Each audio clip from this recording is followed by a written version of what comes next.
Hi everyone! Welcome to our first YouTube live workshop. We're very excited to be here and doing this. So thank you for joining us.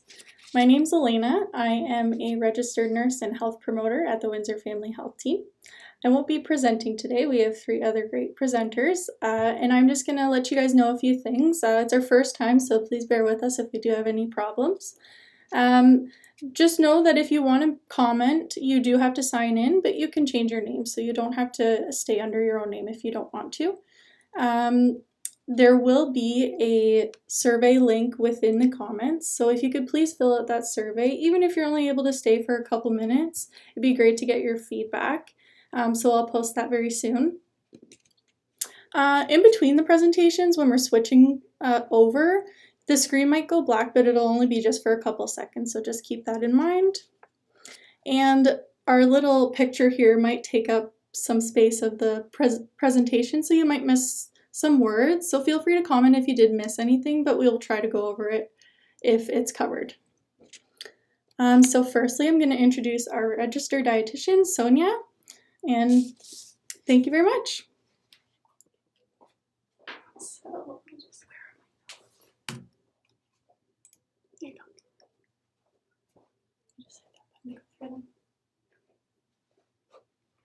Hi everyone, thanks for joining us today. Again, like Elena mentioned, this is our first ever virtual workshop, so I'm really happy that all of you were able to join today.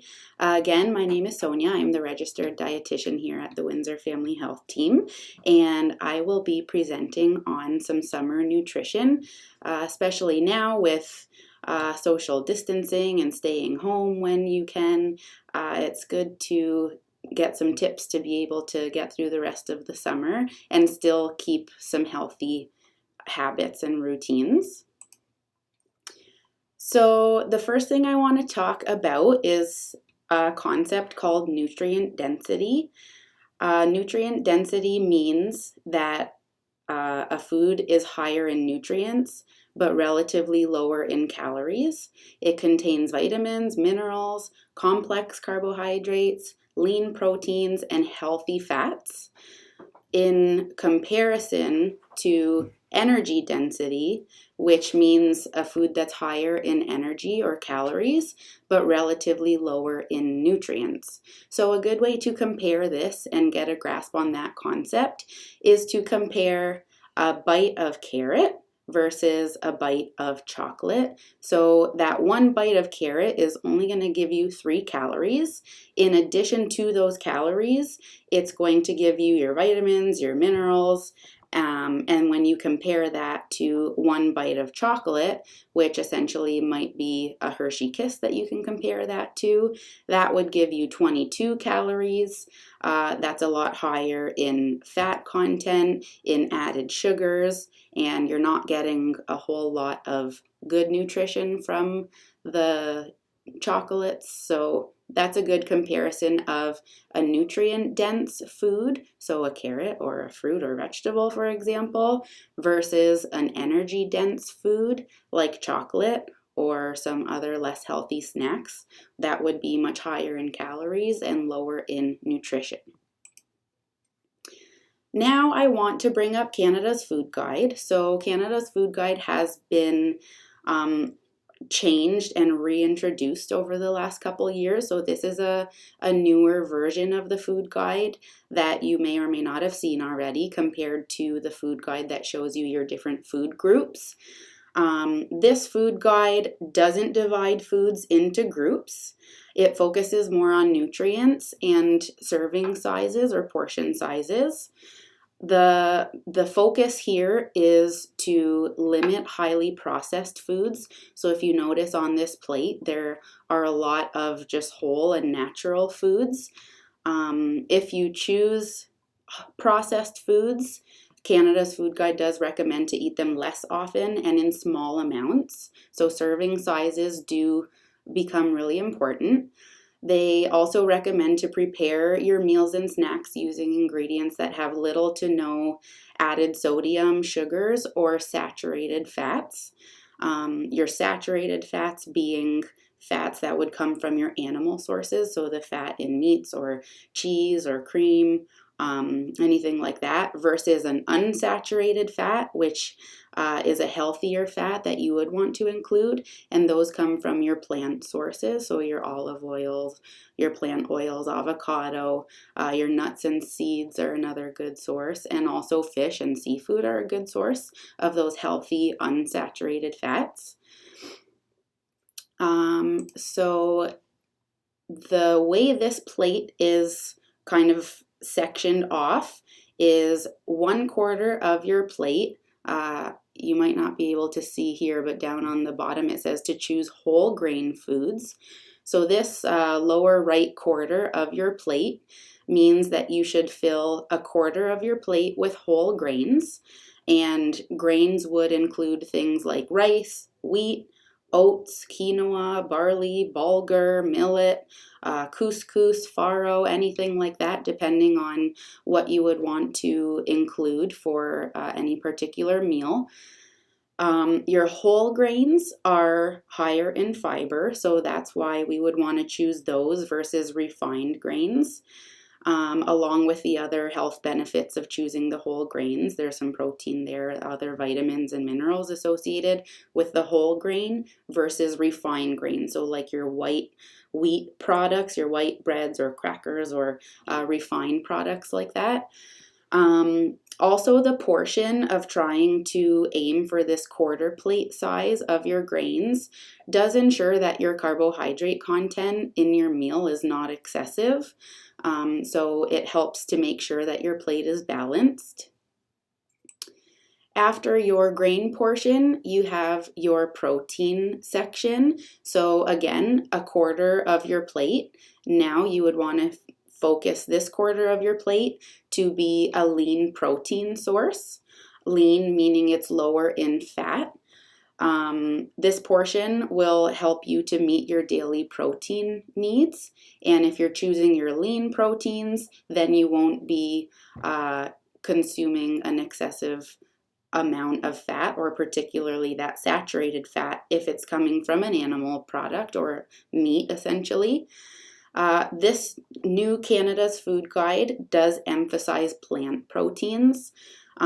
So your sources of plant proteins would include your beans and lentils or legumes. Your tofu is another plant protein. Nuts and seeds are a source of plant protein. Other sources of protein other than meat or fish that aren't plant sources would be eggs. So the white part of the egg is protein and the yolk is where the fat content is. And also yogurt is a source of protein, particularly Greek style yogurt is much higher in protein versus the regular yogurt. And again, when choosing your yogurts, if you could choose the plain yogurts, those would be a much better option, as the sweetened or the flavored yogurts tend to have a lot of sugar added. But that covers the protein section of your plate according to Canada's Food Guide. This next section here, it's recommended to make half of your plate be filled with fruits and vegetables. Your fruits and vegetables are rich in vitamins and minerals. So going back to that first slide there, they're nutrient-dense foods. You're going to get a lot of good nutrition in there without a lot of calories or less healthy components or nutrients. Your vegetables are also a good source of fiber, which is important. In terms of fiber, your whole grains are also a good source compared to your refined grains. And then in terms of your protein section of your plate, your plant sources of protein, so your beans, lentils, your nuts and seeds, those also contain fiber as well. So this new food guide does essentially try to add more fiber into your diet, which is important. The last section here in the new food guide is your drink of choice. You would want to make that water. Uh, Essentially, you want to avoid the added sugars and empty calories from juice or sweetened beverages like pop or anything like that. So, water would be your best bet in terms of hydration, and also to make sure that you're not going overboard with your added sugars and calories and less healthy ingredients there. So, based on what I just mentioned about fiber, that's something I want to dive a little bit deeper into, and focus on because it is a nutrient that is healthy and that we should be including plenty of in our diets, but a lot of people don't get the recommended amount. So, that's what I want to focus on next. So, what is fiber? It's an indigestible carbohydrate. That means our body does not break it down into sugar molecules like our body breaks down other carbohydrates into sugar molecules or glucose. Your sources of fiber, I touched on those with the food guide image, but your fruits and vegetables are a good source of fiber, your beans and lentils, your nuts and seeds, and also your whole grains. So those are all good sources of fiber. In terms of what's recommended per day, women need at least 25 grams and men need at least 38 grams per day. And most people only get up to 15 grams per day. So we're going to go over ways to try and increase your fiber intake to reach those recommended targets. The benefits of fiber, why is it important to include fiber in your diet? It can help improve blood sugar control. So for anyone in general, and particularly people with diabetes, that would be important because the fiber is an indigestible carbohydrate. It doesn't raise your blood sugar. It also helps slow down digestion, so it can help prevent spikes in your blood sugar. Fiber also improves your blood cholesterol levels. It can help lower your bad cholesterol or your LDL cholesterol. Too much of that bad cholesterol can lead to plaque buildup in your arteries. It can increase your risk of heart disease. And that high bad cholesterol level can also increase your risk of diabetes. So including more fiber in your diet can help lower those levels and lower your risk for those conditions, which brings us to the next point there. In addition to heart disease and diabetes, fiber can also reduce your risk of other conditions such as diverticular disease, constipation, and even some types of cancer. Increasing your fiber intake can help improve your gut microbiome. So, in terms of probiotic bacteria and healthy gut bacteria, eating a diet higher in fiber can improve your gut microflora, meaning that it can help your gut to have more of those good healthy bacteria. And fiber also helps keep you feeling full longer. So, in terms of feeling satisfied after a meal and preventing excessive snacking or unnecessary snacking, including some more fiber in your meals can also help with that. So, now we can go over just a quick sample menu to see what a typical daily intake might consist of and focusing on fiber content. So if we're looking at breakfast, if you're the type of person that doesn't typically have breakfast, you would not be getting any fiber there because you're not eating anything. So that would be 0 grams. If you're having a whole wheat bagel, for example, then your whole wheat or your whole grain options, like I said, would be higher in fiber. So for example, your typical Dempster's 12 grain bagel contains 5 grams of fiber for the whole bagel. Another common breakfast might be a protein shake with some fruit. So if you look at this chart here on the screen, there's just a few different types of fruits and their fiber contents. If you look at the serving size, the serving is for 1 whole cup. Typically, we might not be eating a whole cup of fruits like these, like raspberries or blueberries, for example. So you do want to compare your serving to a nutrition label, for example. But if we're looking at a cup of these different types of fruits on average, Raspberries are as high as 8 grams of fiber per serving, but for the most part, you're looking at about 3 grams, maybe a little more, maybe a little bit less.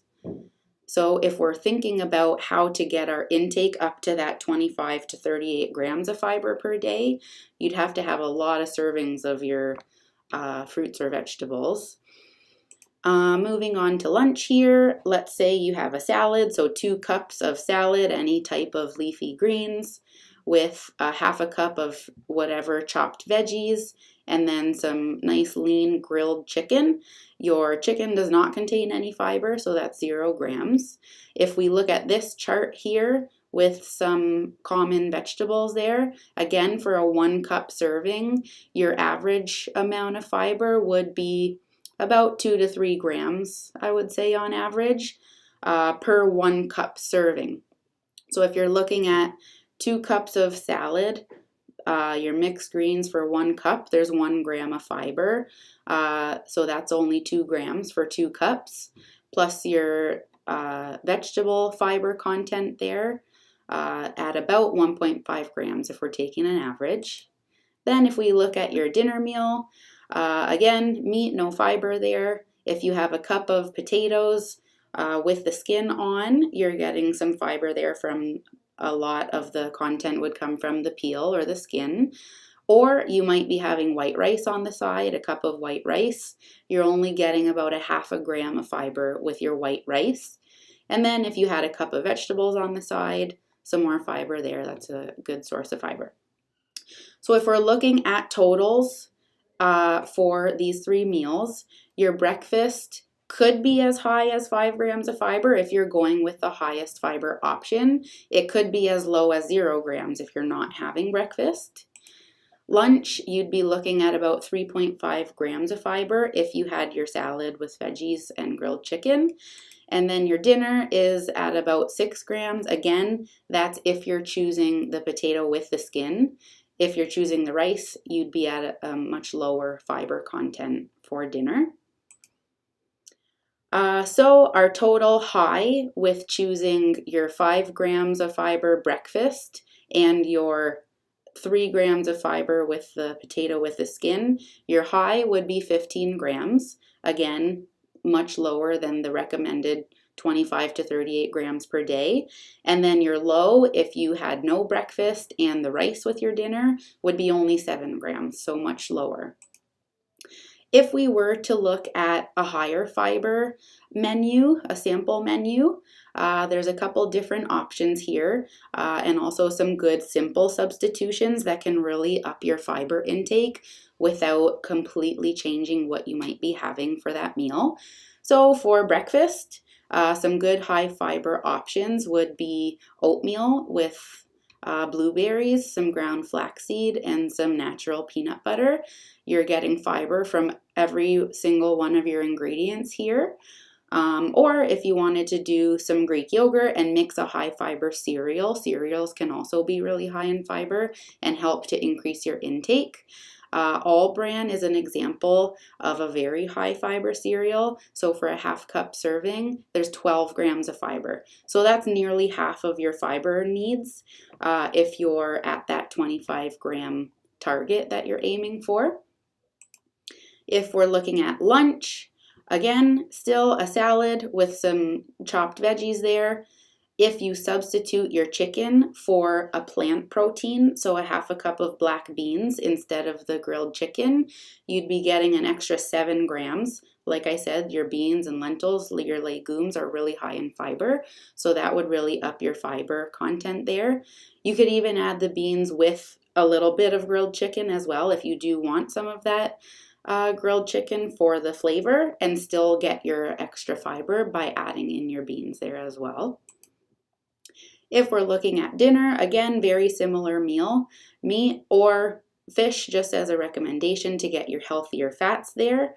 1 cup of wild rice or brown rice instead of the white rice will really up your fiber intake there, or even quinoa.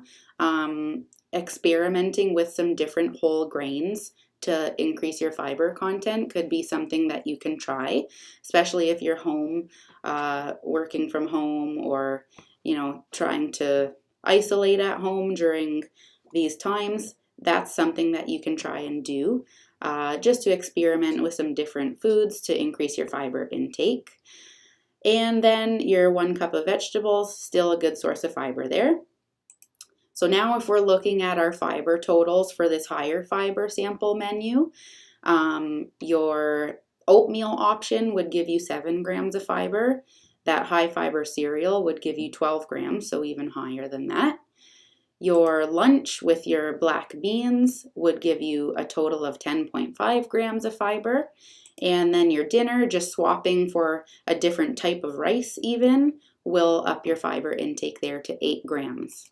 So now we're looking at a total of 25.5 grams. So again, if we're aiming for that 25 to 38 grams per day, just making those few small substitutions really helps increase your total fiber intake to where you would want it to be for a higher fiber diet. A couple things to note when you're increasing your fiber intake. You do want to increase your fiber intake slowly because it's an indigestible carb. It does take a bit of an adjustment, especially if you're going from a lower fiber diet to go to a higher fiber diet. You want to make that change slowly and gradually, even though it is a healthy change that you would want to make. You also want to make sure you're drinking plenty of water. Fiber absorbs water and attracts water into our GI tract, so you want to make sure you're drinking plenty of water and slowly increasing that fiber intake to help prevent any gas or bloating.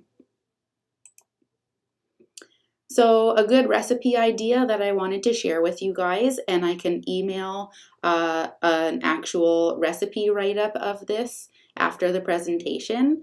This is a lentil quinoa salad. So again, if we're looking at all the ingredients in terms of fiber content, you're using quinoa, which is a good whole grain, good source of fiber.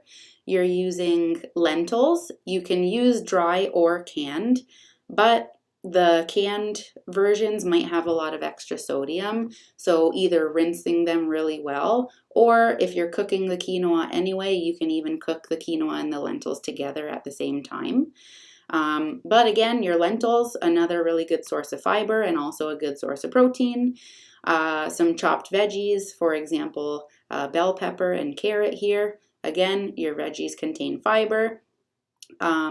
Then you can add tuna, or you can omit the tuna. That's an optional ingredient there, depending if you want it to be vegetarian or a vegan option. But that would add a healthy fat and some more protein there. And then for your dressing, just the juice from half a lemon and a 1/4 cup of olive oil, and then you can just add salt and pepper to taste. That will make a larger bowl of this recipe, and then you can have it ready to go in the fridge for during the week, whether if you want to use it for a snack, or if you want to add it over top of a salad, or it's pretty versatile. And again, you have the leftovers from this larger batch recipe, so if you're unsure what to have for a meal or a snack, that's ready to go in the fridge there. So that comes to the end of the nutrition portion of this presentation. Thank you all for watching this portion. If you have any questions about anything that I went over, feel free to type it up in the chat and we can address it. You can do it now or later, whatever works for you. Are we watching the chat here? Yep. Okay. All right. So now I'm going to pass it on over to Elena again for the next section. Thank you. Thank you, Sonia. That was great. We will take questions at the very end. Before I introduce our next guest, I just want to let you know that you can always look back if you missed something. You can always go back in the time on the YouTube video and watch it. And if you want to catch up, you just have to press the live button again and it'll bring you back up to speed with where we're at. So our next presentation will be Tamara. She is our registered practical nurse here, one of them. And I'm just going to get her presentation set up.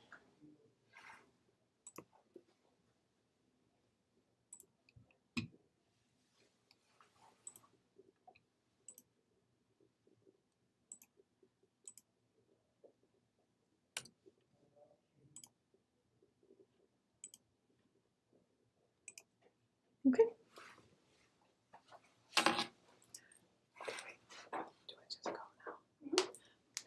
Hi everybody, I'm Tamara. I'm one of the nurses here at Windsor Family Health Team. I'm just going to be talking to you all about just general health tips regarding COVID-19 and some sun safety tips and recommendations. So just bear with us as this is our first virtual workshop. All right, so some basic signs and symptoms to look for with COVID-19. The most common ones are fever, feeling hot to the touch, temperature of 37.8 degrees or higher, chills, a new cough or one that's worsening, a barking cough, a whistling noise when breathing, shortness of breath, or difficulty breathing.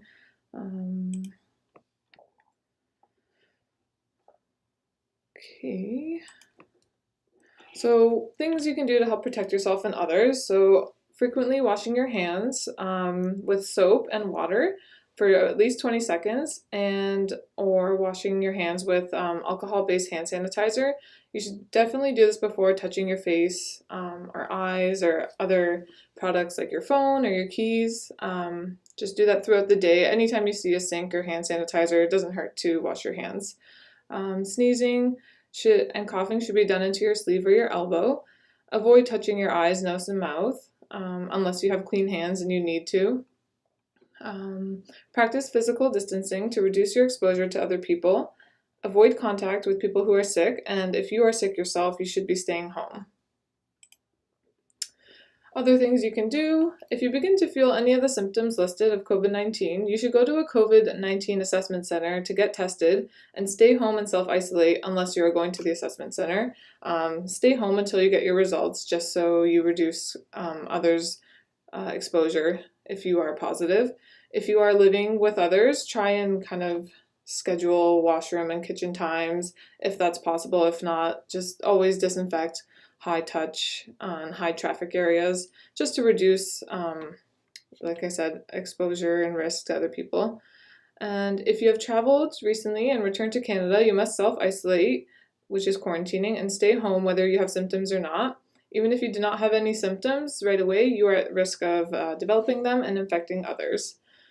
And when you're out in public, wear a mask or face covering and keep a 2-meter distance from others. When there's it's not possible to keep this distance, you should wear a mask, but you don't need them when you're out for a walk or at a restaurant patio, for example. But if you do need to use a washroom or go in to pay somewhere, just always have a mask with you. It doesn't hurt because most places will require you having a face covering. Right. And I'm sure most of you have heard about social circles. So these are safe ways to expand the number of people you can come in close contact with. So these are people you can hug and touch and handshakes with. You can establish a family or a social circle of no more than 10 people who can interact without physical distancing. So everyone currently living in the same household is already in a social circle. So if you are a family of 5, then you can add 5 more to your circle. So the family or people that you're living with are already in your circle. So the importance of the social circle is to trace and isolate COVID-19 when you limit the amount of people you come into close contact with. So if there was an outbreak or someone you know is positive, if they're in your circle, you can easily trace where that started or who it might have been passed off onto. And always be true to your social circle. No one should be part of more than one circle. This will again increase others' exposure to potentially getting COVID-19. Okay, and then just some tips I have for this summer and COVID-19. When you're at social gatherings, you should always have hand sanitizer out for your guests, and if there isn't any, it's a good idea to always bring your own wherever you go. Use single-use and disposable utensils and dishes. It's just easier. I know it's not that great for the environment, but in times like this, it's kind of outweighs the risks there. You can also put tongs and serving utensils out for food that multiple people will grab from, or you can have one person designated for food handling. Just make sure they wear gloves and washing your hands before and after gloving. Keep 6 feet distance from people who are not in your circle. And it's okay to say no to social gatherings if you're not comfortable going. Like, it's a kind of an anxious time for a lot of people, so we just have to be mindful of that and respect other people's decisions. If we do say no, or if someone says no to coming over, just be mindful that it's not as easy for everyone else. You don't know who people are going home to or who they live with, if they're immunocompromised. There's so many factors that can play into that. And when you're out in public spaces, once again, just be mindful of others on sidewalks and paths. If you need to move over to make space for other, like, cyclists or runners, the trails are getting pretty busy everywhere in the city is kind of picking up as people can't travel. There's not that much to do. So a lot of people are turning to walking and, biking, maybe different hobbies that they weren't normally used to. So a lot of the trails have been busier. So just pay attention to that and be mindful. This could be someone's first time out in a few weeks or months, and it's, it could take a lot of getting used to for some people. So just pay attention to that. And also pay attention to the rules and guidelines set by the restaurants and stores that you're visiting. If they require a face mask or face covering, just try and respect that. The stores and these businesses have been probably pretty slow, and they want to help boost the economy back up. So if we can help support them just by wearing a mask, I'm sure they would pretty much really appreciate that. And once again, just bring a mask with you when you leave the house. You can keep a clean one in your purse or your car. When it becomes soiled, if you sneeze or cough into your mask, it should be replaced. A lot of the fabric masks that you can buy at I've seen some at Old Navy and other stores like that, you can wash them, and they do have slots for filters. So that's something to consider, or just keeping a stack of masks in your car. I know some places will provide masks. It might be for a small fee, but if it means getting into that store, then it's kind of what we have to do. And that's pretty much it for my COVID-19 section. If you ever have any questions, it doesn't hurt to contact your family healthcare provider or the health unit. And like I said, if you develop these symptoms and feel like you're unwell, it doesn't hurt to go to the assessment center and get swabbed. And just stick to the rules, and hopefully things can start easing up sooner than later. And I'm just going to skip to the next section now, which is sun safety. So these are just some general tips that I'm going to go over, how to keep yourself safe this summer. So some things to consider. There's 5 or 6 things that you should always keep in mind. So covering up, the timing of the day, shade, sunscreen, staying hydrated, and if you have children or you're going to be going out with children, just something to consider for them as well.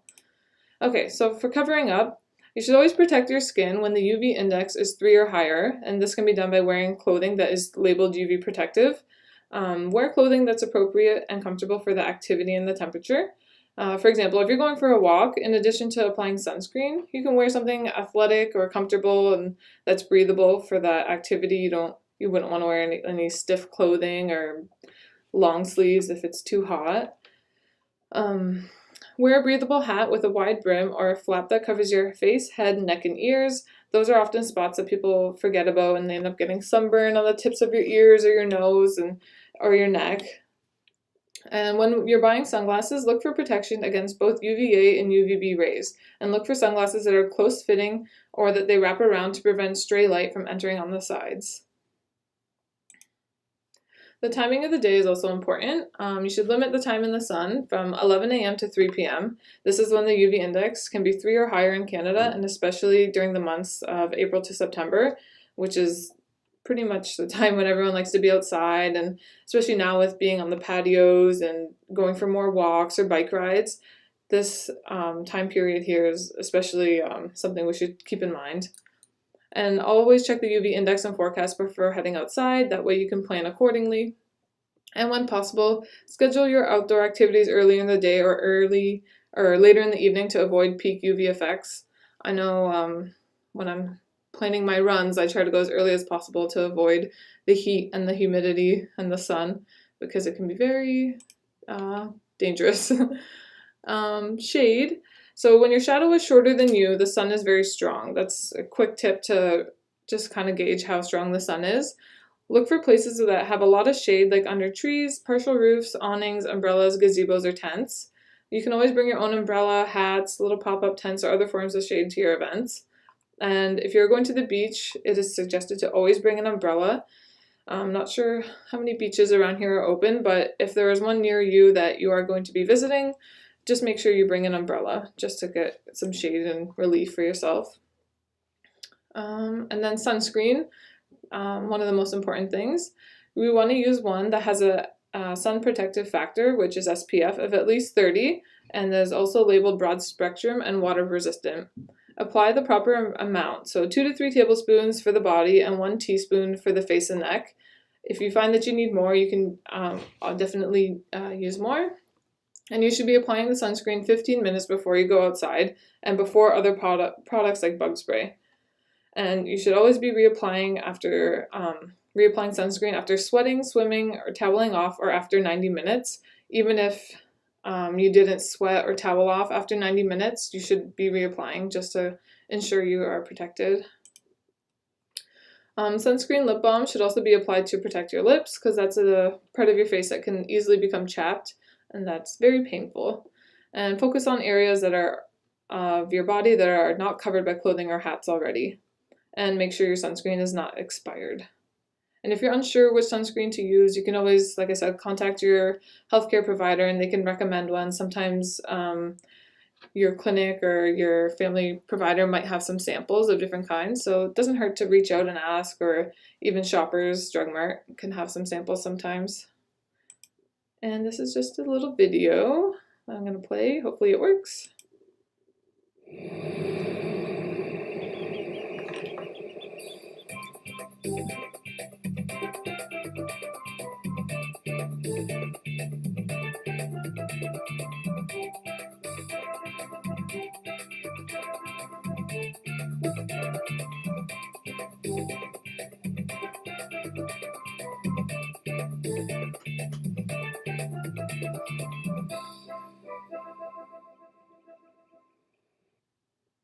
So that was just a little cute video from Canada.ca on some sun safety tips for sunscreen. That was very fitting for our summer wellness workshop. Okay. Next tip to remember is hydration. So try to drink plenty of cool liquids, especially water, before you feel thirsty. If you're already feeling thirsty, you may already be dehydrated. Sunny days can also be hot and humid, so stay hydrated to avoid heat-related illnesses such as heat stroke, heat exhaustion, and heat cramps. Some signs of dehydration can be extreme thirst, dry mouth and tongue, sunken eyes and cheeks, less frequent urination, dark-colored urine, dizziness, fatigue, and confusion. Just look out for those. Those are things that you want to avoid. If you do develop those symptoms, like sip on just small sips of water, and if your symptoms persist, definitely seek medical attention, either from your family provider or an urgent care or walk-in clinic. And lastly, if you're going out with children or have children of your own and you'll be outside, keep babies younger than 1 year of age out of direct sunlight. It's important to protect the sensitive eyes of young children by using unbreakable sunglasses. And check the label on the sunscreen just to make sure it's safe for children. And that brings me to the end of my presentation. Thank you all for watching. And Elena's going to come back in. If there's any questions, we'll answer them at the end. Thanks. Thanks, Tamara. That was great. So next we have Nikita. She is one of the social workers here at the Windsor Family Health Team. I'm just going to take 1 second here to get her presentation up.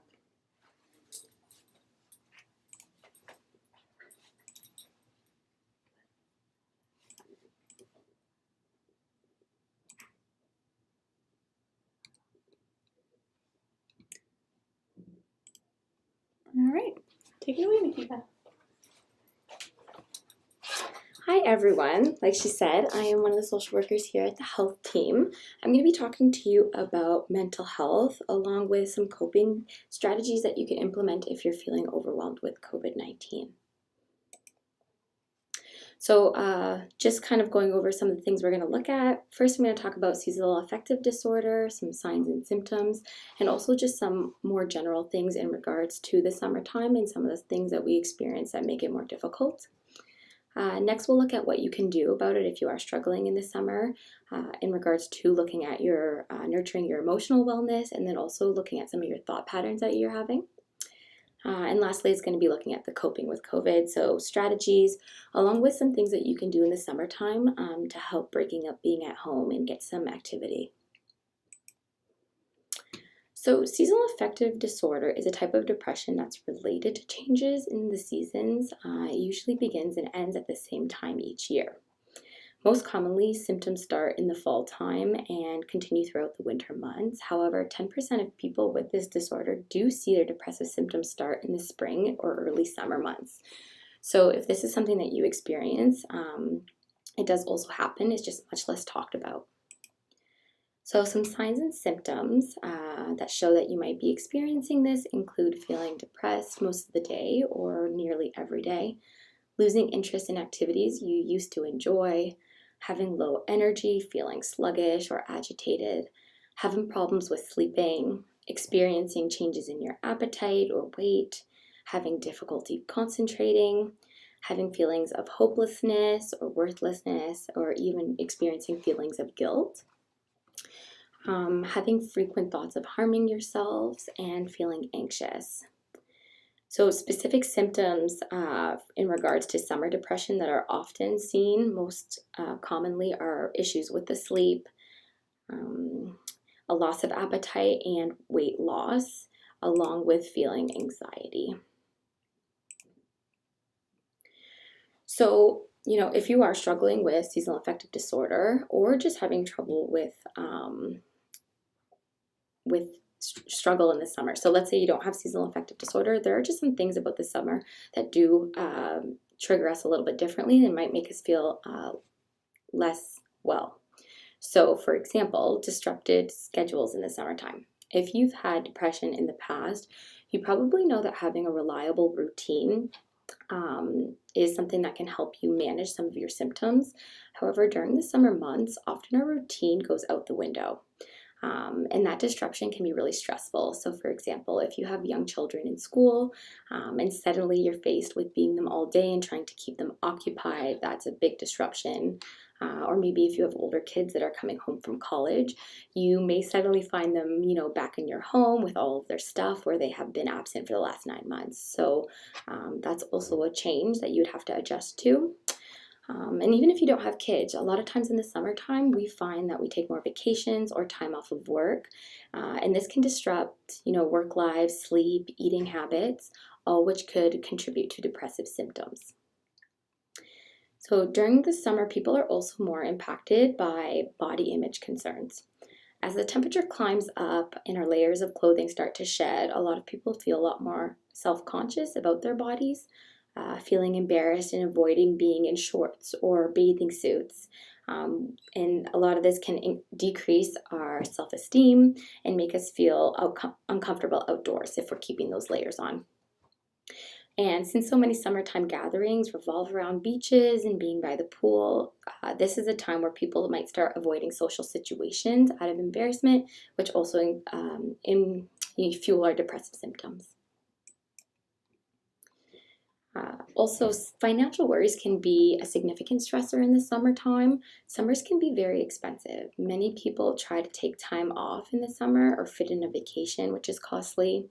If you're a working parent, you may have to spend extra money on summer camps or babysitters to keep your kids occupied while you are working. The expenses can be challenging to manage, leading to increased stress and worry during these summer months.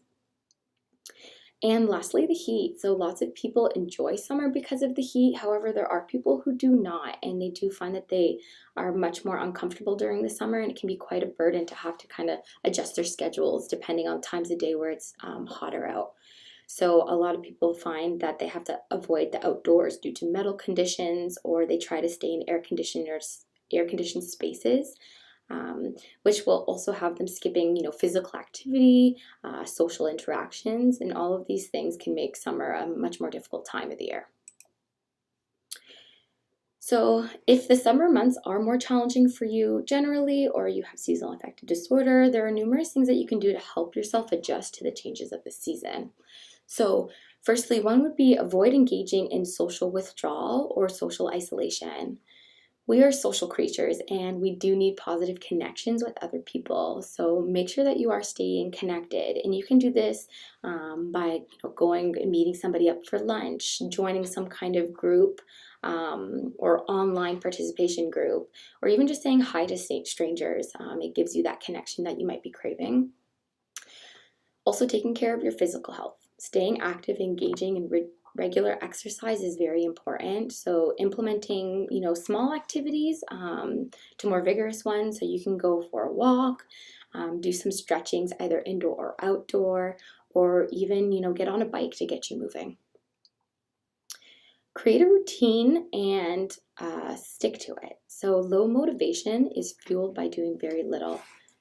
So following your plan and not your mood can help you out when you're in a summer slump, as well as maintaining and establishing proper sleep schedules. So with our sleep, we find that we're able to concentrate more during the day, we're less fatigued, maybe more motivation. So making sure that you have a good sleep schedule.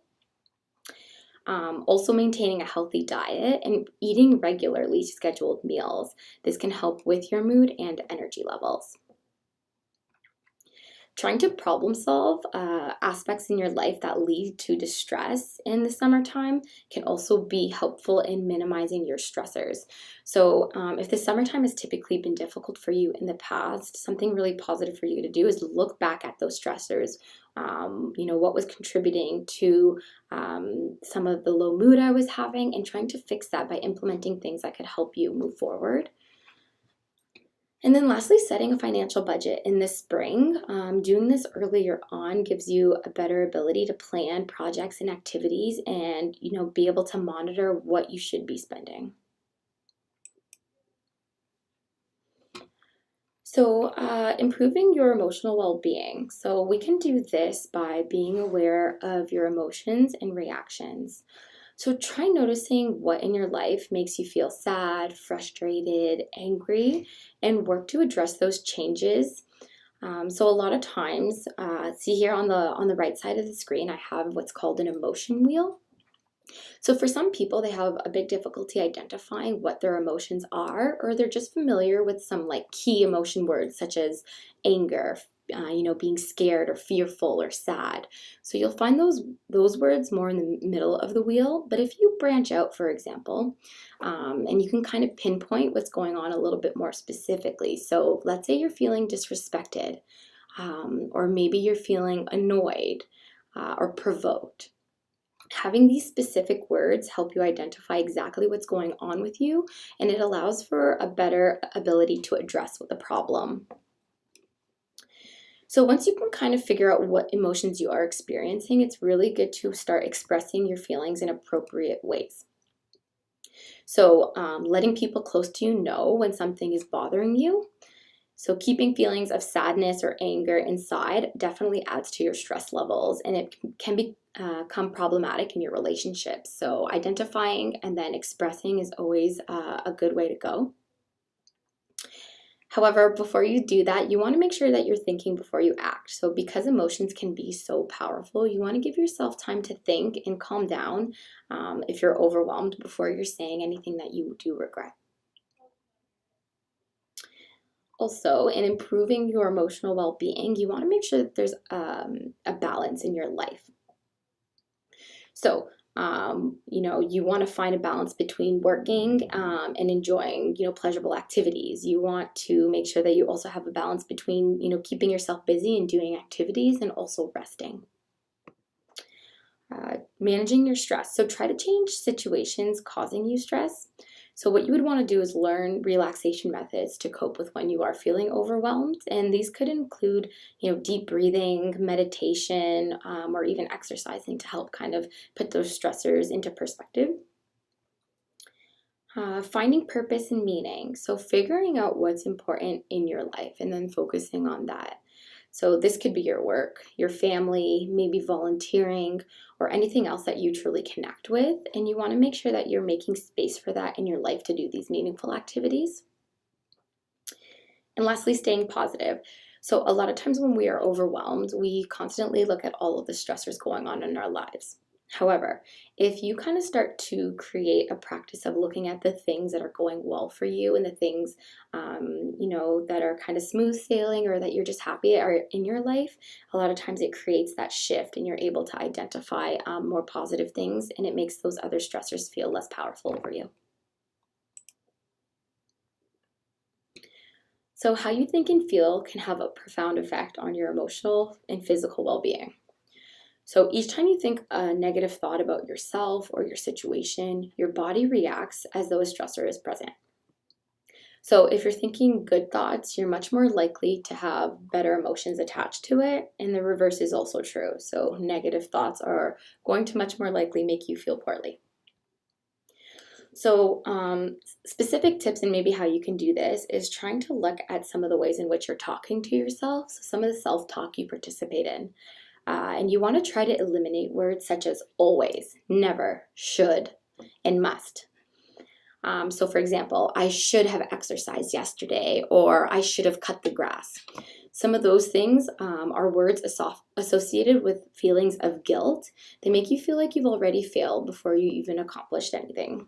So trying to stay away from those, but also trying to avoid labels that you might attach to yourself.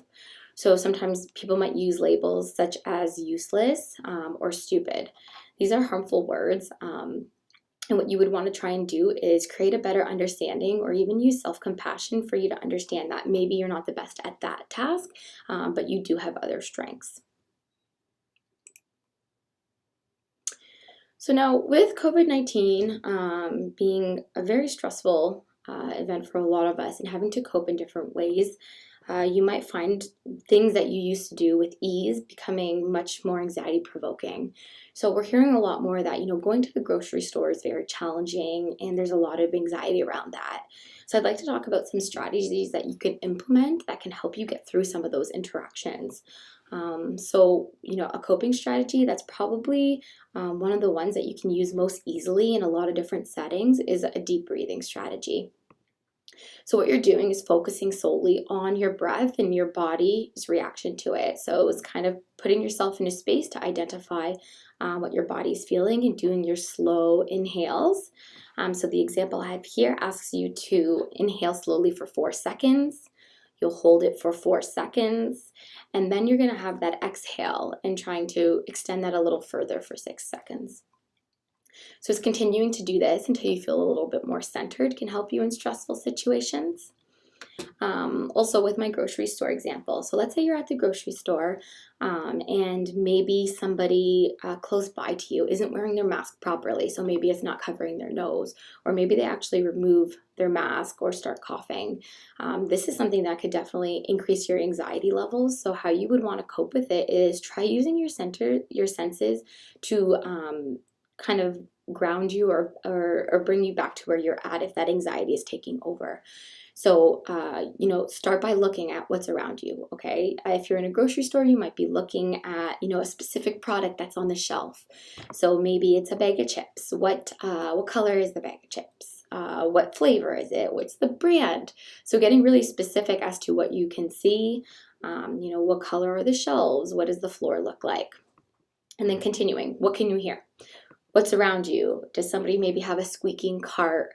Do you hear people, in the background? Can you hear the register going? So paying attention to what's you can hear. Touch, maybe you're holding onto the cart. What does that feel like? Is it round? Taste, you can see if there's anything, maybe your mouth is dry. Maybe you're tasting the gum in your mouth. And then smell. Being in a grocery store, this example is good because there's a lot of different smells that you might be occurring depending on what aisle you're in. So basically with this exercise, you want to be very in tuned into your present moment so that a stressor that's taking over your body and those anxious symptoms that come in, you can kind of put them at ease. Lastly, focus on what you can control. So this is really important. So in the example about this person who's unable to, or who is taking off their mask, you don't have control over that person. However, you do have control over your words, your actions, making sure that you're following proper safety protocols for yourself. So, making sure your equipment's on properly, going home and washing your hands or having hand sanitizer on you. Also, if somebody is choosing to come really close to you and it's making you uncomfortable with your actions, you can choose to take a step away. How you care for yourself. So, if you've just experienced something stressful, making sure that you're taking proper time to actually participate in self-care. So maybe you want to go home and do some stretching, or maybe you want to take a warm bath to try and soothe you after those incidences. Also, with COVID-19, things that are going on in the media and that we're seeing in the news is very constant. So it's a topic that is currently always in front of us, especially if you're seeking it, and it can increase your anxiety significantly. So one thing that is in your control is limiting how much access you have to it. So if you always have the news on in your home and it's always in the background, that can be something that can be very anxiety provoking. So you might have to make the active choice to say, I'm only going to turn the news on at a certain time of day to get your updates, or maybe choosing to do it every other day if that's more comfortable for you and helps manage your anxiety. And lastly, how you social distance. So like I said, if somebody's coming close to you, you might verbalize to them that you're uncomfortable and you'd like for them to step away, but not everybody is respectful of your boundaries. So in that situation, you can choose to take some steps back or maybe remove yourself from that space completely.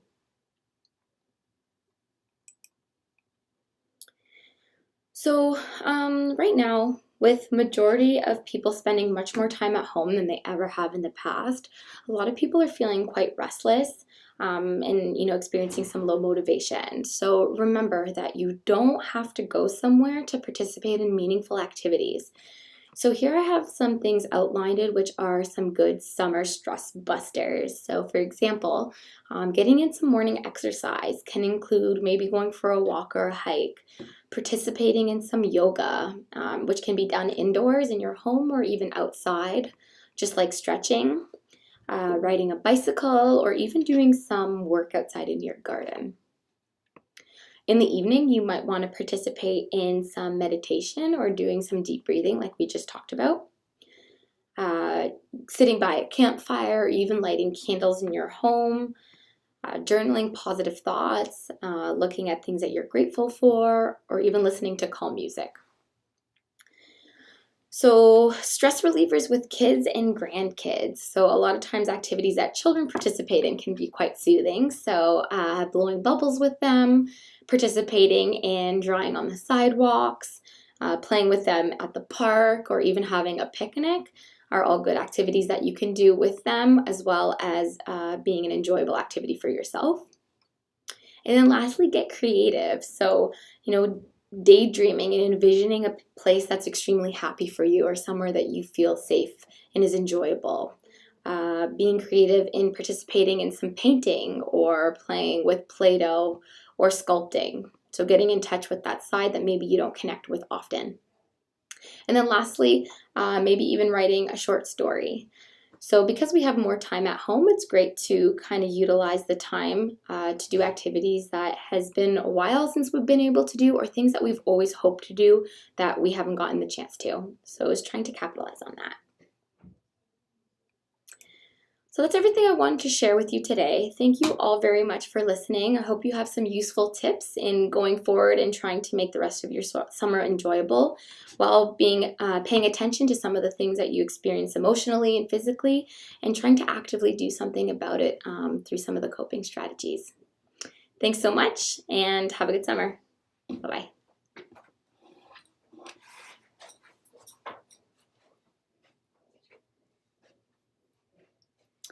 Hi everyone, it's Sonia again, the dietitian. I just wanted to address a question that we received. The question was, what about carbonated water? I believe it was in terms of the Canada's Food Guide and making water your drink of choice, or even making sure that you're drinking enough water when you're increasing your fiber intake. So just to touch on that question, that's a really good question, so thank you. In terms of carbonated versus regular or flat water, carbonated water is a good choice to an extent. The reason I say that is because if you're choosing just plain carbonated water, so without added sugars or artificial sweeteners or any type of flavoring like that, it still is water. However, in terms of carbonated water, there can be some other minerals added, so it might have a higher sodium content, for example, versus just plain water. So that's something you would want to look out for. Another difference between the carbonated and the flat water would be that with the carbonation, it can be good in terms of helping you to feel full if you're drinking it with a meal, for example. But if you are drinking that versus just plain water, then that fullness might cause you to drink even less than you normally would. So if you feel like you don't drink enough water throughout the day, if you don't get your recommended 8 cups per day, the carbonated water and the carbonation, it would cause you to feel full quicker, and then ultimately might cause you to drink even less than you would be able to. So in terms of making sure you're getting enough water throughout the day, nothing beats plain water. And just as a summary, you also just want to make sure that even with your carbonated waters, that they don't have a lot of added sugars or a high sodium content, anything like that. And again, your best bet would just be to drink plain water most of the time. And now I'm just going to hand it over to Elena if there are no other questions to wrap things up. So thank you everyone for joining us. We're very happy to do this. We hope it went well from your end and that everything looked okay. Please take the time to fill out our survey if you can. And that's it. Thank you so much. I'm sorry, I know I said I was going to have you guys come in, but... Okay.